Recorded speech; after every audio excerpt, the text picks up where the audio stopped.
सुनाओ PFC and REC limited. अब देखिए यहाँ पर जितना भी हमने गेन किया था एक झटके में गवा दिया। स्टॉक 12% से ज्यादा टूट गए थे कल के दिन। और आप देखें आरबीआई ने जो बात कही वो मार्केट को पसंद नहीं आ रही। ऐसे में क्या ये पीएफसी और आरईसी लिमिटेड बहुत ज्यादा टूटने वाले हैं इस वजह से कि आरबीआई कोई एक्शन लेने वाला है? तो अभी देखिए यहाँ पर आरबीआई ने अभी कुछ किया नहीं है। सीएलए से यही बात कह रहा है कि यहाँ पर कुछ नहीं होना है। जो यहाँ पर आरबीआई यहाँ पर एक्शन लेंगे भी अगर, जो कि अभी तक नहीं लिया है, सिर्फ बात यहाँ पर कही गई है। बात कहना और करने में अंतर है। वो सोच रहे अगर ये करते भी हैं तो सीएलए से कह रहा है कोई भी मेजर एक प्रॉफिटेबिलिटी पर इम्पैक्ट नहीं आएगा। सीएलए से इस बात को क्लैरिफाई कर रहा है और यहाँ पर पीएफसी और आरईसी के ऊपर कोई बड़ा इम्पैक्ट नहीं आने वाला है। हालांकि थोड़ा बहुत आएगा जो कि मैं आपको बता रहा हूँ, बट यहाँ पर सीएलए से का ये कहना है कि कोई भी इम्पैक्ट नहीं आएगा।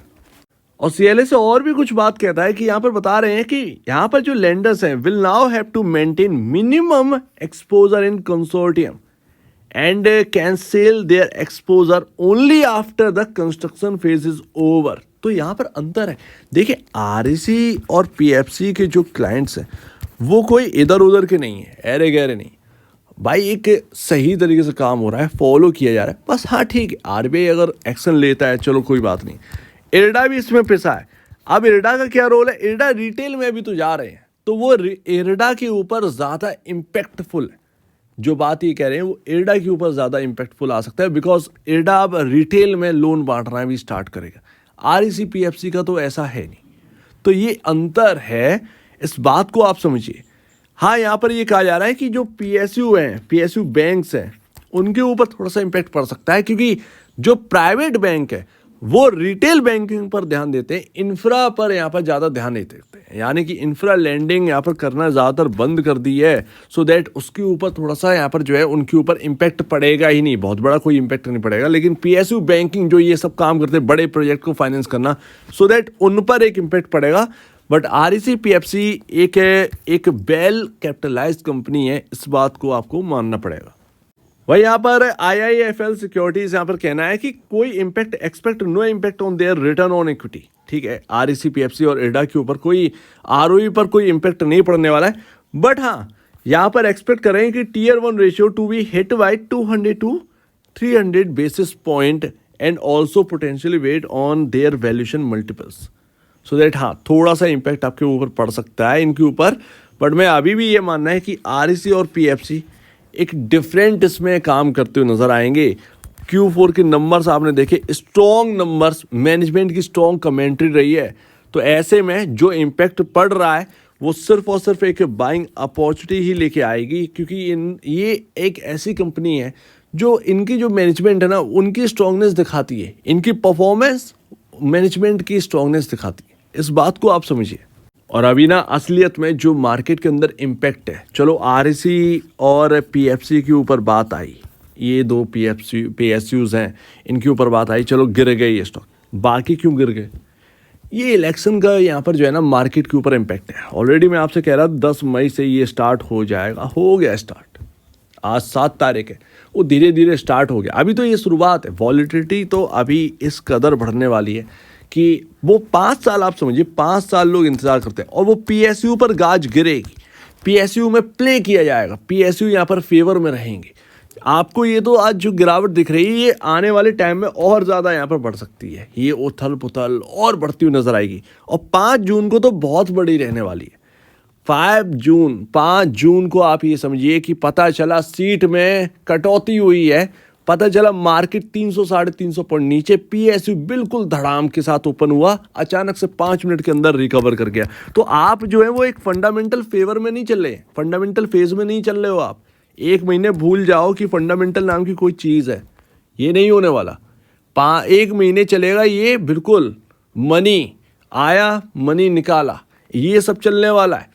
पंप एंड डंप वाला चीज़ें चलने वाली हैं, तो ये सब चलने वाला है। वॉलिटिलिटी काफ़ी रहने वाली, क्योंकि ये गेम है, प्ले किया जाएगा। 5 साल लोग वेट करते हैं इस दिन का, और सब कुछ निर्भर करेगा यहाँ पर सीट्स के ऊपर। आप देखेंगे कोई भी पीएसयू, आप पीएफसी आरईसी बचेंगे नहीं है, ये भी इस गेम में शामिल है, क्योंकि ये फ्यूचर एंड ऑप्शन वाले हैं।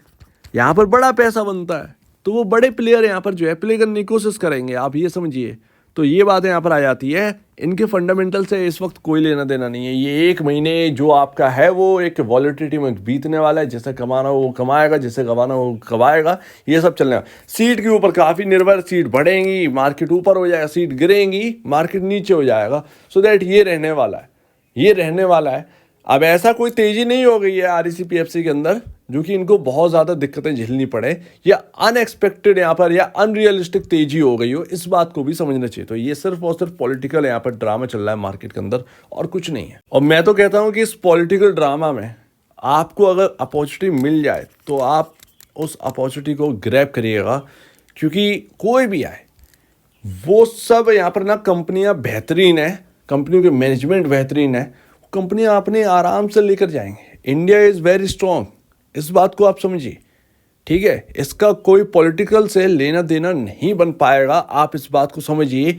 ये सिर्फ और सिर्फ एक महीने की वॉलेटिलिटी जो है वो आपको अपॉर्चुनिटी भी देगी और आपसे अपॉर्चुनिटी छीनेगी भी, इस बात को समझिए। आप डर की वजह से शेयर बेच देंगे, ये भी आपका सामने होते हुए नजर आएगा। और अनप्रेडिक्टेड है, सीधी सी बात है, अनप्रेडिक्टेड चीज़ें हैं। तो इस बात से आप समझिए अपॉर्चुनिटी मिल भी सकती है, बड़ी अपॉर्चुनिटी भी मिल सकती है। हो सकता है आपको 100 पॉइंट का यहाँ पर गिरावट मिल जाए मार्केट की वजह से, मार्केट टूट जाए, पता चला यहाँ पर जो है अनिश्चितता बढ़ रही है तो गिर गया। सो दैट इस बात को आप समझिए। तो एक महीने यही चलने वाला है, उसके बाद सब कुछ यहाँ पर जो है लाइन पर आएगा, इस बात को आप समझें, ये ज़्यादा इंपॉर्टेंट। आरईसी पीएफसी का अगर आप मार्केट कैप भी देख लेंगे बराबर है, जबकि इनकी वैल्यू अब निखरी है, अभी तो और ज़्यादा आना बाकी है। चाइना की कंपनी अगर आप देखेंगे, यही कंपनियां आज किस मार्केट कैप पर, हालांकि उनकी कैपेसिटी भी बहुत ज़्यादा है तो वो एक अलग बात है, बट फिर भी यहाँ पर जो है काफ़ी इंपॉर्टेंट रखती हैं। और price to book value 1.45 time, 1.96 time ये चल रही है आरईसी पीएफसी। सो डर तो लगता नहीं है, डिविडेंड ऐसा देते हैं कि भैया सामने वाला चौंक जाए। जिसने भी उस वक्त, यानी कि हम कवर कर रहे थे, बहुत बोल रहे थे 150 180 शायद लेवल थे कुछ, आरईसी पीएफसी काम करता था उस वक्त। मैं आपसे यही कह रहा था कि इन स्टॉक्स को छोड़िए मत, इन स्टॉक्स में पोटेंशियल इतना है कि आप समझ नहीं पा रहे हैं। डिविडेंड भी मिलेगा और स्टॉक्स भी बढ़ेंगे, वही चीज़ आपकी है। तो आप जिसने भी 200 250 जिस पर भी बाई कर रखा है, आप ये समझिए आपने हीरा आपने अपने रख लिया। जो हम रोते हैं ना कि 1 किलो सोना हमने घर पे क्यों नहीं रख लिया, वैसे ही आरईसी पीएफसी। और मैं आपको बता दूं कि इतने सारे लोग हैं, मैं एक टर्मिनल पे देखा हूं खुद, भाई भरे रखे हैं आरईसी पीएफसी सिर्फ डिविडेंड के लिए, पीएसयू, ये समझिए सिर्फ डिविडेंड के लिए। आज उनका क्या, अगर वो होल्ड कर रहे होंगे, आज क्या वेल्थ बनी होगी। डिविडेंड से तो वेल्थ बनी ही बनी, लेकिन जो स्टॉक चले वो आप देखिए, तो वो चीज़ आप समझना पड़ेगा। डिविडेंड का खेल भी है, और अब तो ये स्टॉक्स जो है ना वो रनअप भी दिखाते हैं। तो ये दोनों चीज़ हैं, तो अभी आपको मिस नहीं करनी है। कोई बड़ी गिरावट अगर मिल जाए तो डरना नहीं है, वो एक अपॉर्चुनिटी ही लेकर आएगी इनके लिए। और अगर नहीं चलेंगे स्टॉक तो आपको डिविडेंड जो है वो इतना हेल्दी दिया जाएगा कि आपका यहाँ पर आराम से 20 से 25% का रिटर्न जो है वो बन ही जाएगा, बैठे बैठे बन जाएगा। उसके बाद स्टॉक रिकवर हो जाए ना हो कोई बात नहीं, बैठे बैठे आपका बनेगा। तो वो चीज़ है। फिलहाल आप देखेंगे तो म्यूचुअल फंड का डेटा आ रहा है, और म्यूचुअल फंड का डेटा जो है वो अभी कंप्लीटली नहीं आया, लेकिन स्ट्रॉन्ग डेटा है, बहुत ज़्यादा स्ट्रॉन्ग अब हो जाएगा कहीं ना कहीं। आप देखेंगे और डेटा आएगा तो वो कहीं ना कहीं और स्ट्रॉन्ग लेकर ही आएगा। बट फिलहाल जो डेटा है वो डेटा बड़ा है, मैं पूरा कंप्लीटली नहीं दिखा सकता, लेकिन डेटा ये कह रहा है कि स्ट्रॉन्ग है, स्ट्रॉन्गनेस बनी हुई है। अच्छा, पीएफसी के बारे में नहीं बोला, पीएफसी आरईसी से बड़ी कंपनी है, पीएफसी आरईसी से बड़ी कंपनी है, लेकिन दोनों साथ साथ चलती हैं। इसीलिए किसी को भी कवर कर लो ना, समझो आप पीएफसी को कवर करें, अगर आरईसी कवर करें, या पीएफसी को बोल रहे तो आरईसी कवर हो रहा है, दोनों भैया भैया हैं। एंड लास्ट बड़ी गिरावट होगी, बहुत बड़ी गिरावट होगी। और यहाँ पर आप देखेंगे 560 570 के अराउंड था ये स्टॉक, और इसने 480 482 इंपॉर्टेंट लेवल जो ब्रेकआउट हुआ था वहाँ पर दोबारा आया, वहाँ से थोड़ा सा कवर हुआ, अभी आपको ऊपर दिख रहा है। तो अभी इसके अंदर एक रेंज है बॉस, इसके अंदर एक रेंज है, अगर आप देखें तो ये है आपका ऑलमोस्ट 482 आप समझिए इस चीज़ को, और यहाँ पर आपका 411 410 482 410, ये जो कंसोलिडेट वाली रेंज है ना, यही आपके लिए बहुत कुछ है। तो अभी जो है ना वो सिर्फ और सिर्फ इलेक्शन बेस्ड है, यहाँ पर जो है ना एक ड्रामा क्रिएट होने वाला है मार्केट के अंदर। बट फंडामेंटल कोई नहीं समझेगा इस वक्त, इस बात को आप समझिए, फंडामेंटल कोई देखेगा भी नहीं। जैसे बजट में किसी ने देखा वो इस वक्त कोई नहीं देखेगा। और देखिए जिनके पास कोई अच्छा स्टॉक जितना सस्ता डला होता है उतना ही उसके ऊपर गाज कम गिरती है। तो जो कुछ भी हो, अगर आरबीआई एक्शन लेगा भी और इसके ऊपर कोई इम्पैक्ट, वैसे भी 12% तो इम्पैक्ट आ गया, और क्या चाहिए अब, ऐसे थोड़ी बर्बाद हो जाएंगे। तो वो चीज़ आप समझिए, ऑलरेडी इम्पैक्ट आ गया, अब आ भी जाएगा तो भी शायद इन स्टॉक्स को कोई फ़र्क नहीं पड़ने वाला। ठीक है, ये पीएफसी का चार्ट है आपके सामने।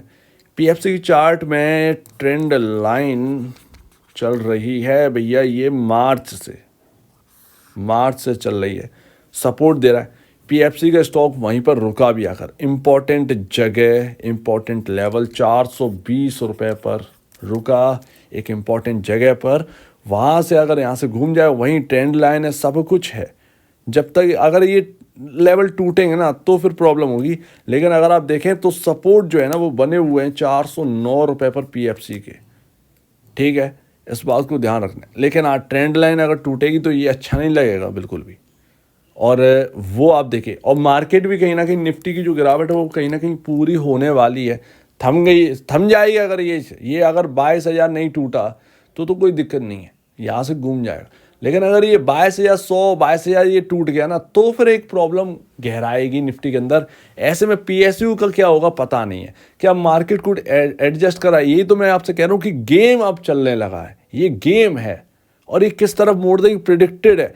1 महीने बाद बात करना फंडामेंटल भाई, ये इलेक्शन की जो उठापटक है तो ये दिक्कत बहुत बड़ी है। ये क्या कर रहे हैं, मतलब लोग वेट करते हैं, तो वो चीज़ है। फिलहाल आपका यही है, फिलहाल जब तक ये इंपॉर्टेंट लेवल क्रॉस नहीं करेगा, 450 460 के लेवल अगर क्रॉस नहीं होंगे तब तक क्या ही बात बनेगी पीएफसी के अंदर। वही चीज़ आरईसी के अंदर भी है, 560 570 के लेवल क्रॉस नहीं हुए तब तक क्या ही बात बनेगी। तो वो चीज़ है। सो उम्मीद है काफ़ी कुछ आपने समझा होगा। कोई अपॉर्चुनिटी मिले देख लेना और स्टडी करिए कि आपको लेना भी चाहिए या नहीं लेना चाहिए। सिंपल सी बात है, इस बात को यहाँ पर ध्यान रखिए। ये सिर्फ और सिर्फ आप सबको ही जानने लगा है कि इलेक्शन की वजह से ये सिर्फ और सिर्फ वॉलेटिलिटी है, और वो वॉलेटिलिटी बढ़ेगी पीएसयू के अंदर, इवन मार्केट के अंदर भी। सो उम्मीद है काफ़ी कुछ आपको समझ में आया होगा। आपके कहना है इसको ऊपर कमेंट सेक्शन में गए, और अब में जाए वीडियो देखने के लिए बहुत धन्यवाद दोस्तों।